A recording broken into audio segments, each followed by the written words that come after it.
The GallowgateShots podcast is sponsored by Tyre Spot, the North East's leading tyre supplier with branches across the region. Tyre Spot don't just do tyres, they cover everything from servicing to wheel alignment.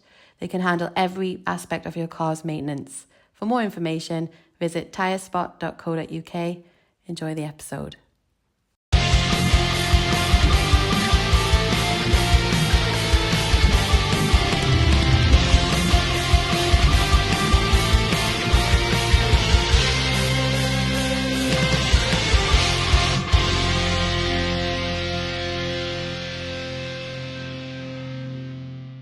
Hi everybody, welcome back to the GallowgateShots YouTube and podcast channel. We are back with another match preview and for a different cup. This time we are focusing on the FA Cup third round draw against Bromley. Can we do 8 in a row? Let's find out. It's Sunday the 12th of January, 3 p.m. kickoff at St James's Park. And this one, funny one this, it's live on the iPlayer. I don't know how we're going to access that one. Probably with the iPlayer app, surprisingly. I'm Scott. I'm your host of this one. No cuts past me. And as you probably already heard there, I'm joined by Joe and I'm joined by Daryl. Boys, uncharted territory this. I can't remember the last time we won 8 in a row, or we'll go in for 8 in a row. So let's jump right into it with some commentator stats. This is the first ever meeting between Newcastle and Bromley. The Magpies beat AFC Wimbledon in their first meeting earlier this season in the League Cup. And this is the first campaign that we would have faced two different cups for the first time. Sorry, two different English clubs for the first time in the two cups since 1978 to 79, where we played Cambridge and Torquay. I don't know which cup we played which in, but there you go. This will be Bromley's first ever FA Cup third round tie and also their first ever competitive meeting with a top flight opponent. So big, massive game for them. Giant killing probably on the cards. We'll see what happens. We'll see what happens.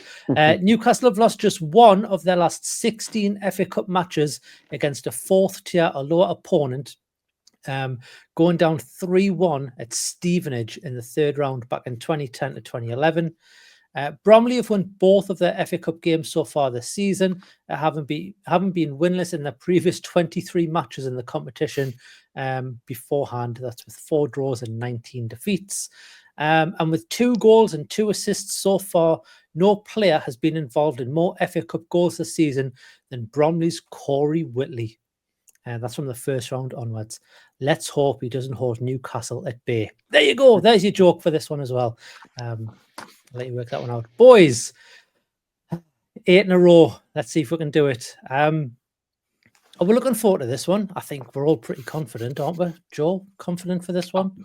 You got to be, man. You absolutely got to be. I mean, as all due respect to Bromley, they're a League Two side. They are having a pretty decent season. Like you say, they've made some historical progression, this season for them. But I think when you look at the depth that we've got in the squad, you can't look past even our second string, hopefully having a comfortable win against these. We seem to be having a really good time of substituting players in, and yet the flow's not really stopping. We seem to be playing the same football regardless of almost who we bring in. And even if we do make wholesale changes, which I think we'll get to, I'm still obviously feeling pretty confident, and it's at home. I know we've had some recent history with the likes of Cambridge and losing to them, but we're a different side now. We are confident. We're on a massive, massive run. So yeah, you got to be confident, and looking forward to it. It's FA Cup, man. Come on, it's always a good start. It is FA Cup, and that's obviously one of the worries, Daryl, that it is FA Cup and anything can happen in the FA Cup, and that's the magic of the FA Cup. It's a pity it's on the iPlayer and it isn't on normal telly, as they like to say. But we have been on ITV already this week, so we can't get greedy. But is there a little worry in anybody's mind or in your mind that the players might go into this thinking, oh, well, it's only Bromley, we can just turn up and we'll win? We have maybe been victim to that in the past, and even at some points this season with Premier League opposition where maybe the players think they can just turn up and will win this automatically without having to put in a performance. Yeah, I mean, complacency is going to be entirely the enemy here, and there's every right for the players to not go into this game complacent at all, because if we do, that's where we struggle. I think just listening to Anthony Gordon talking after the game at Arsenal last night at the time of recording, and he said that that we know that we have to be professional and we have to go out of this game into the next one being ready and being prepared and not taking things for granted. And that's exactly right. And we've seen it plenty of times in the past. You just mentioned it there. If we get complacent about this, then we will find ourselves in deep water. And I was quite surprised that this wasn't chosen for live TV broadcast, because it's probably one of the most not most likely, but it's certainly a high profile game in terms of the potential for a giant killing. But again, I suppose there is access to it because it's on the iPlayer, and I suppose as well by doing that, they're just trying to get exposure to as many games in this third round as possible.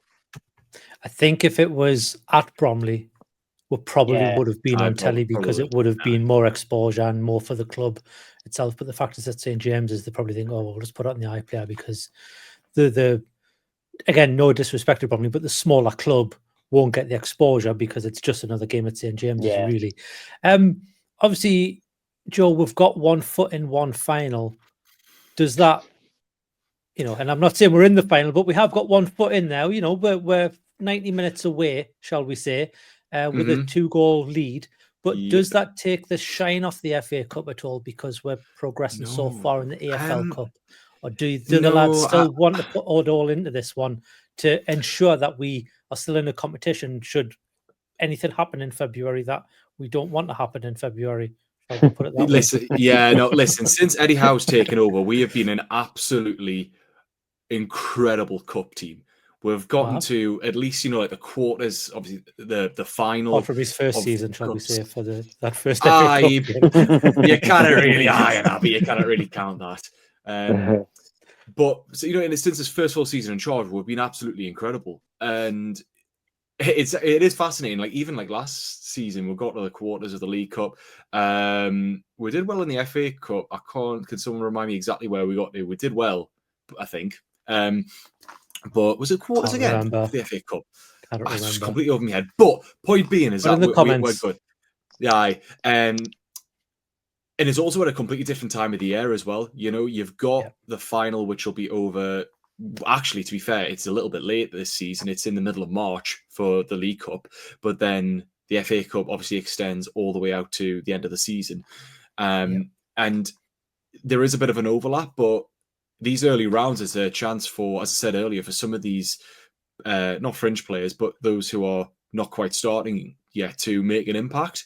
And I think against an opposition like Bromley, it's a really good chance for them to stretch their legs and to show that they're still a really valued, set of players within the squad, and that they can kind of come in and do a job. So no, I think there's definitely a lot of reason to continue on with this amazing cup run into the FA Cup. We've shown that we can handle a cup competition this season alongside the Premier League without dipping in form, as opposed to last season. I think that's really important, and it also gives the players further impetus to actually to go ahead and try and win something. It's just extra motivation. That can only be a good thing. So and I mean the FA Cup's it's historic. It's a beautiful cup. I think would all be absolutely away with it if we even got to the final of the FA Cup. It's brilliant. So complete 100% focus on Sunday, and I think we'll hopefully can put together a decent cup run. So what you're saying there, Joe, is you want 3 trips to Wembley this season? Is that what you're saying? Because you get you get 3 trips. Yeah. Okay. Excellent. Obviously, we've got Daryl, Sean, Bruno are back from their suspension. We're expecting, maybe it's wholesale changes, maybe it's not the word, but we're expecting a few changes. Do you expect those two, especially, to come back in just to get minutes in the legs? Because they must be chomping at the bit after, especially Bruno. We've seen the clips on social media of him bouncing around his living room with his little laddie in his arms. He must be chomping at the bit to get back on the field. And what better way to do it is against, an opposition like Bromley, where there's really not much pressure on. He can play his game and, get the minutes back in so he's prepared for the league. the week after. I don't think we've got a midweek game after No, this. I've got Wolves. No, we next do. week. Wolves. Yeah, Wednesday. Is it in the midweek? Is it Wednesday? It is. It's midweek, We'll have another match preview coming We up. have so many games, mate. There's so many games. We've got Wolves, Bournemouth, Yeah. Al Sportsman. There we go. So, but it gets minutes in the legs. It gets the squad rotation a bit. But do you expect Sharon Bruno to come in to this one? At the weekend? Absolutely. I think, like you say, Bruno will be chomping at the bit to get back in there. He's missed one game, and we saw his reaction last night. And it's his first game he's missed this season as well, apparently. And I think it's the first time we've won without him in the team as well since he signed for the club as well. So it's important. It's a full strength Arsenal side. Yeah, exactly. Crazy, man. I think Fabian, he's had 2 games rest now, pretty much due to them various suspensions he picked up. Perfect opportunity to bring him back in. And I know we're going to get onto it in a little bit more detail, but I've gone down the route of wholesale changes when we talk about starting 11s. And I think it's the perfect opportunity for squad rotation. We know we've got a lot of players who are on the cusp of being in the squad. You're looking at the likes of the lads who came on as subs midweek. They should be all chomping at the bit to be starting this game. Lads just coming back from injury, like Matt Targets and even a Kieran Trippier, who was having a bit of an issue with his calf, a bit of tightness in his calf or his hamstring or whatever. And again, there's a lot of fringe players in there who should be really thinking about getting a chance to start in this game. And perfect opportunity for Eddie to do that against, as we mentioned, a side like Bromley. All due respect to Bromley, but where they sit in the pyramid, it's the perfect opportunity for us to really rotate the squad properly and give the lads a chance. I think the other thing, Joe, when you're thinking about rotation, there's another side of that argument is, you've got some players on form. You don't want to risk knocking that form. You want to keep the momentum going with some of these players. I'm talking the likes of Alexander Isak, the likes of Anthony Gordon, who in the last 7 games, they've either scored or they've got an assist or both in those. You don't want to knock that. You don't want to break that form going. I completely agree with you, mate. And they were taken off relatively early against Arsenal. So they've, not played back-to-back 90 minutes, so there will be a little bit rested. Eddie Howe is historically, he has always been quite he's not one to make 10, 11 changes for any kind of game, no matter who the opposition is. And like you say, even if it's to give them 50, 60 minutes before taking them off, he's probably going to give these players who, like you say, who have the confidence and who have the form more minutes to play. I do think that when we have that system, I think Howe is reluctant to change that, no matter who we're playing against. Now, that's not to say we won't make changes. I've put together what I think is going to be the starting 11, and I think I've got 6 changes in here. But again, it's the likes of Cher and Bruno. They're 2 of them who, like you say, need minutes in the legs and could do with it. Botman, I think Botman is actually going to start this one because Howe's going to look. I think I said the other day that he's probably not going to play him. But thinking about it, he's just back from injury. Well, it's just, but he has been training, but he's going to need to have match minutes and he's going to need to get back up to some kind of level of intensity. And this is probably a really good chance for him to do that, even if he doesn't play the full game. If he comes off at 70 minutes and Kelly comes on, save him for Wolves on midweek, that's probably a good way to do it. But yeah, I think you'll probably make a few changes, obviously, because we have some players who are waiting on the sidelines, but I don't think you'll make an entirely new starting 11 or near enough. Well, there's also, Daryl, the opportunity for some of the youngsters who are also looking to make a break into, maybe it's not the starting 11, but a break into the bench. There's rumours of outgoings of players, and we'll touch on the keeper situation after this, but maybe other fringe players, there's rumours of them leaving in this window. This is perfect opportunity for some of the youngsters to make a name for themselves and go, okay, put me into contention to replace those fringe players who are looking to leave. I'll sit on the bench. I'll be the one who can come on for the last 10, 15 minutes of Premier League games. Let me show you what I can do in this game and, give me a chance, Eddie. Yeah, exactly. And also the opportunity, really, if you're thinking about it, is for those players that you just mentioned, is like also because they'll be coming up against League Two opposition, you're then going to be able to have scouts from Football League clubs coming in and saying, well, actually, they can play and do a job against likes of Bromley. I'm representing a League One or League Two club. Maybe I can think about taking them out on loan. And then that gives us a little bit of loan money coming in and whatnot. And also gives those players a chance of some Football League experience as well, which is crucial to any young player's development. But yeah, it is. It's the perfect opportunity against a side from League Two. You really need it. I mean, we all want a full strength 18 squad, but when you think about it, given the schedule that we've given the schedule that we've had and what is to come, totally rest some of the senior lads. Give them that break that they'll have deserved after the recent run of games. I don't think it will affect that form too much. And then use that opportunity to bring in the younger players, as we say, give them a chance to sit on the bench, be part of the squad, have that experience. And if they get on and get some minutes, even better, because it can be better for their development. Absolutely. Well, I mentioned the goalkeepers. Let's talk about it. We saw Dubravka after the Arsenal game get his applaud, get his, appreciation from the crowd. He was noticeably emotional. I don't think anybody can deny that that was probably his last game, unless something drastic happens or the club make a massive U-turn in what's going on. I know Eddie Howe doesn't want him to go, so maybe he has the final say and he says no, but I think player is expecting to leave. We're all expecting him to leave. I even think Fabrizio Romano put something up today on Twitter. So, here we go, whatever he says. He's pretty much off. His bags are packed. He's just waiting for his ticket. So who do we play in goal? Because Nick Pope isn't available yet. Is it Vlachodimos? John Ruddy. Is it Ruddy? Does Gillespie put his karaoke microphone down? What happens? What's going on? Joe, what do we do? Yeah, I think Vlachodimos, he's, from what little I've seen of him in a black and white shirt, well, the goalkeeper colours, he's actually been a decent keeper. I've not seen anything that makes me think he's not up to the task. He's had a good 6 months training with the lads. He does come with a good reputation. I think you put a few stats into a WhatsApp, group. He kept like the most clean sheets in was it the Portuguese league or Portuguese league for Benfica? Yeah. Yeah. He's a good keeper.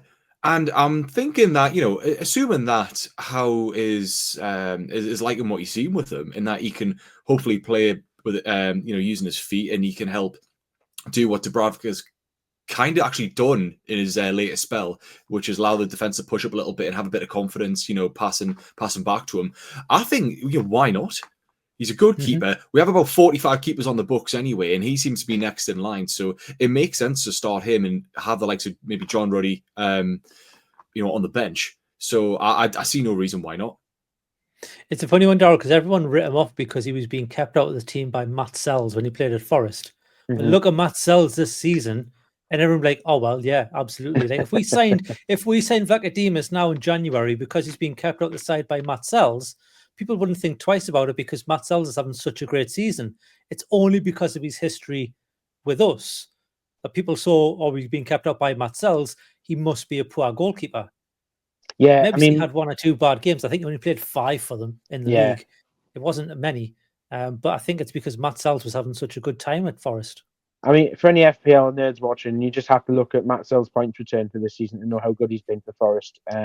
He's been pulling out some worldly saves as well. So it shouldn't come. It's like you've just said. It's not the Matt Sells that we know. No. We all remember that tumultuous few months that he had at the start of that championship season. And it's not that player. He's not that player anymore. I'm going down this route with the goalkeeper situation. In terms of who starts the game on Sunday, I've sort of got a head and heart sort of channel for it. So me head would say play Vlachodimos on the assumption that Dubravka's already on the plane to Saudi by that point. However, my heart says Eddie won't want him to go just yet until Nick Pope's definitely back fit and ready to play. So he gets his final run out at home, and he gets to send everybody off with a goodbye at home at St James's Park on Sunday. So you think Dubravka will still be here and he'll play on Sunday? I'm really leaning towards that, yeah. Can I and then he gets, put in a then point? he gets injured and the deal's off. Well, that's exactly what I was going to say. You know, he's going. Bradford's going because of business reasons, and I don't think that those at the club would turn to Eddie Howe and say, "Oh, it's Harry, give him a testimonial at home." Like they'll say, "No, we've got this deal going. It's going to help with PSR massively. We can't risk it." So I don't see why. Just quickly go back to the Vlachodimos thing and maybe the perception on him. I think a lot of it does have to do with the manner in which he's come into the club. Yeah, that's the other thing. He's basically come in on the side as a PSR, handshake. Fiddle job. Essentially, yeah. And so people have looked at it and thought, well, the deal seems a little bit tainted, so it's probably skewed people's perceptions of him a little bit, and also the fact that once again we've got about 45 goalkeepers on the book, so it's like another one. We're gonna have another goalkeeper in. True, but yeah, true. I think he's sound. You want to talk about the back four? Well, let's go through your starting 11. Seems both of you have seemed to have picked one. Let's go for the back four. Yeah. All right. Joe, mate, as you put yours up for I'll go for discussion first. Why don't you? I'll go. So I think we'll go Lewis Hall at left back. He's the main guy. Matt Target is come back from injury, but I can't see him starting. I think he'll want to retain some consistency in the defense. So Hall, Cher, Botman for the reasons I mentioned, getting run out, and Trippier, assuming that he's got no calf injury, he's all right. So yeah, I mean, Dasma, what do you think? I've gone with Trippier, Shea, Kelly, and Target. Now I know you just mentioned the thing about Lewis Hall, and I totally agree with that, and would totally stand by Eddie if that was what he chose. But I just think the opportunity now presents itself where this is where we start talking about who gets a rest and who is given that little break after the run of fixtures, and I think Lewis Hall will be one of those. That's fair. Yeah, I think because we've got so many left backs, I think Hall might be one that maybe does get a rest. It does. I think that depends on who plays further up the field. Yeah. So let's see what you go for. Daryl, let's kick us off with your midfield. So my midfield is obviously we're going to stick with the three. It's going to be the same system as we know and love from Eddie Howe. And my midfield three would be Bruno, Miley, and Willock. Now Willock retains his place from Wednesday against Arsenal simply because I think somebody needs to have had a word in his ear and tell him that he needs to prove a point here, because for a lot of time in that game against Arsenal, he was absent. He was invisible. He didn't really seem to be doing a lot. He was chasing shadows, didn't really get on the ball much. I think I put it in our WhatsApp group, the first notification that he was even in the game was about half an hour in, and the commentator said his name and he gave the ball away. So, he's got a lot to prove in this game, and I think he will retain his place from Wednesday night. Joe, what have you gone for? I think we'll did a decent amount defensively, to be honest, in the Arsenal game. But anyway, I don't have him in my starting 11. I've got Joe Linton, Bruno, and Longstaff. So the three that we've seen quite a lot, well, start of this season, last season. With Bruno, I mean, again, he's an absolute baller. He's missed this the game against Arsenal. He'll want to get a run out. Longstaff, he's a good player. He knows the system.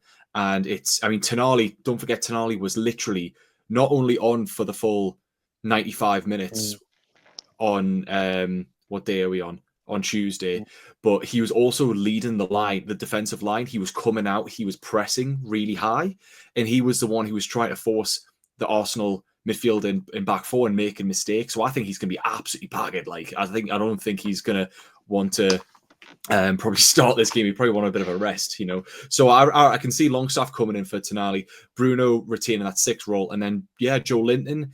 Again, it's just to retain a little bit of consistency within the system, especially if we change the left back. We're going to need his physicality and his work rate against like a stubborn League Two midfield. Joe Linton against a League Two opposition. He's going to absolutely wait to see that. I know. So that's my three. They're going to go. Some of them might have to go to work the next on Monday morning. They'll be like, "Oh, that's it, isn't it?" Why offense to the players, I got Joe Linton. Well, where are you going for your front three? I'm guessing you're going 4-3-3 both of you, but where are you going for your front three, Joe? Well, I'm not going to go 5-5-0 like we did yesterday. But the front, My front three, I've got Barnes, Isak, and Murphy. So, Barnes, fantastic player, deserves a chance to start. Gordon's played so much. He did lead the line towards the end of the game against Arsenal. I think he came off around about the 75, 30-minute mark, something like that. So he's going to be knackered, and give him a chance to rest his poor broken nose. Isak, again, this is the thing with Isak, is that I don't think that how trusts Asula enough to start a game. It's a good debate to have, because I have been thinking, this would probably be a good chance for Asula to get about 60, 70 minutes in against lower league opposition, but I don't think he didn't start him against Wimbledon, did he? He'll come on. He'll definitely come on, maybe around about the sort of 70th minute, depending on the formation that we play, whether we stick with it or go for 4-4-2. Yeah. Well, that's it. But I don't think Asula's ready to start in Howe's eyes, so Isak's the obvious choice. And we can't take anything for granted. Obviously, we need to get that win. So, and then Murphy on the right, because Almiron, I don't think Almiron is trusted to start at this point with the system we're playing. Murphy is the only winger that is an out-and-out winger that has been feeding in Isak constantly, so it makes sense just to keep him in. Maybe give. He's off on his holidays this morning. I seen on the. So I don't think he's even in training this week. So there you go. He's off to. What, Miggy? Miggy's, he was seen at the airport, and people thought he was off to Charlotte. There you go. That's agents quoted in saying, no, he's just on his holidays to Paris. So he's not at the training. He's that's Harry. He can be there in back, man. I thought he's going back to South America. But but he's probably off to Charlotte anyway. 12-hour flight, whatever. If he is away on his holidays, that knacks my 11 because I've got him in starting. There you go then. Well, give us your front three. Yeah, well, it's just the same as Joe's. It's just Miggy for Murphy for me. Totally agree. I think Isak is worth the start, and like Joe, I think I felt really sorry because I thought there was an opportunity for Will Asula to come on against Arsenal on Tuesday night, and I was a little bit gutted that he didn't. But obviously the manner of the game and the caliber of the opposition, probably it was a wise decision not to use him. But I think there's definitely an opportunity on Sunday for Will Asula to come on and make an impact. Maybe a little bit earlier than what Joe said. Maybe closer to the hour mark. Maybe give him the last half hours of run out, depending on how the game's going. Barnes, straightforward swap with Gordon. I think he's perfect opportunity for him to get a start and maybe grab a goal or get a couple of assists or whatever, and put himself in the limelight for a serious consideration going forward. And like I said, Miggy, just to bring something to that side that's slightly different to what we've had recently. And I think Isak might struggle with Miggy, and like Joe mentioned about service, but it just gives the opportunity to give Jacob Murphy a little bit of a breather as well. Yeah, I think the only thing with Isak is that I'm sure Howe said last night that he's felt something in his leg, and that's why he came off so early. Didn't know that. So maybe he might go, let's just rest you for this one because it's only, well, again, no disrespect, but it's only Bromley. So let's give Asula, or let's put Gordon up front. I was going to say, and see what happens there. We'll see what happens. We don't know. We'll find out. The return of J9. You may play Joe Linton up front. I mean, give that midfield a rest. Anyway, Dasmo, mate, who is the referee?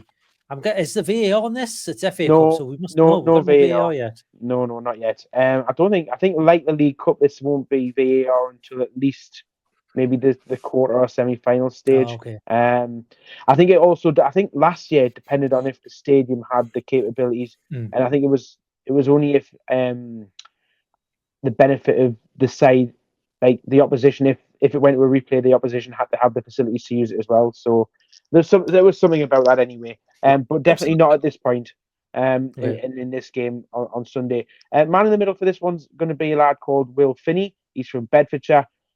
He's an EFL official who's been taking charge of EFL games since 2019. So he's only been doing the job for about 5 years. And he made his championship debut in April of last year. And he's only been the referee in a Newcastle game once previously, but it was for the under-21s when they played away, they played against Southampton. And that was also in 2019, and that ended in a 1-1 draw. And his stats for this season, and I've gone for all of the competitions because he's refereed in the Championship, League One, League Two, and also the League Cup. He's done 18 games in those competitions, 60 yellow cards, and 1 red. There you go. Will Great. Finney. Will Finney, did he say? Will Finney, that's the one. There you go. Wow. That's going to be interesting as well. Have a Big Joe referee Linton who's smashed with Big Joe Linton sent off in 10 minutes. I'll guarantee you, red card in 10 minutes. It's League One and League Two. Oh, League One, yeah, no, they like a bit rough, don't they? They like no, kicking you'll each be other out, fine. don't they? So Yeah, you'll get booked. Excellent. Joe Linton off the leash. It's going to be class. Right, let's come to our Raying predictions. people left, right, and centre. Go, mate. What are you going for this one?